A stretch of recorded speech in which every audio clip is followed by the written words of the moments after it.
Let's get straight into it. All the ingredients and the measurements will be in the description box. The first thing you want to do is cream your butter and your sugar. So we're just going to whisk that for about 2 to 3 minutes at medium speed.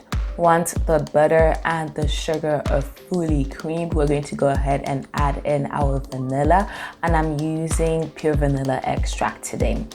Once that is fully incorporated, we're going to go in and add our egg. So I lightly beat the eggs before incorporating them. So I just stopped my mixer for a couple of seconds to just scrape in the sides. That was just to make sure that anything that was stuck at the bottom would come to the top, so it would then also be properly mixed in. And go ahead and let that mix for about another minute. And now that all our wet ingredients are ready, we're going to incorporate our dry ingredients, which is our flour, baking powder, and salt. So we're just going to be adding that in 3 steps. And the reason why I chose to do that was to make sure that flour was not flying around everywhere and everything just was fully incorporated. So we're just going to do that in 3 steps and let everything get properly mixed in.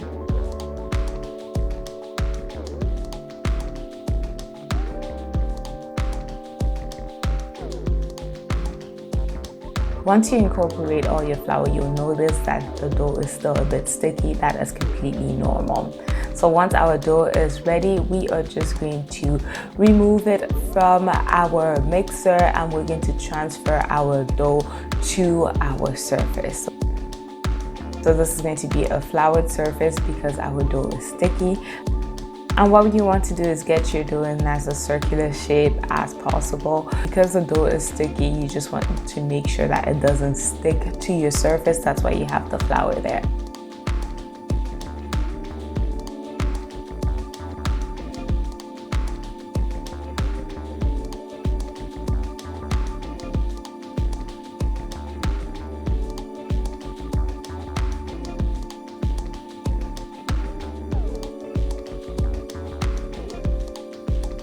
Once we attain that circular shape, we're just going to cover our dough with saran wrap or cleaning film, and we're going to flatten it a little bit to make it easier to roll out once it's cooled. So we're going to refrigerate our dough for 2 to 3 hours.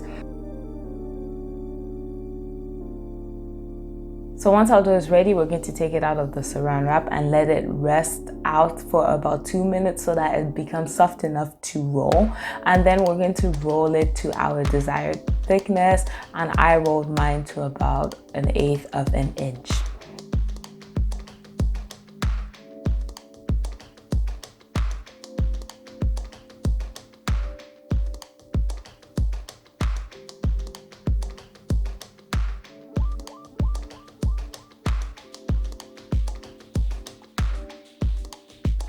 Once we've achieved the desired thickness, we're just going to take our cookie cutters and make the shapes that we want. So we're pretty much going to repeat this process until we have all the dough used.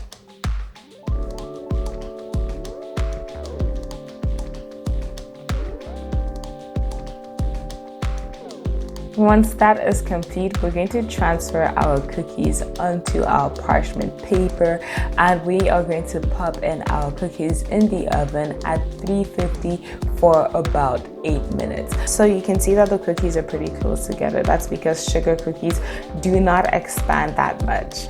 Once our cookies are ready, we'll just let them cool down for about 30 minutes, and at this point you can decorate them with icing sugar if you want.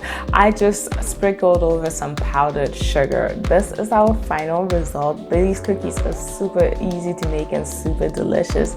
I hope you guys like this video, and if you try out my recipe, let me know. Bye.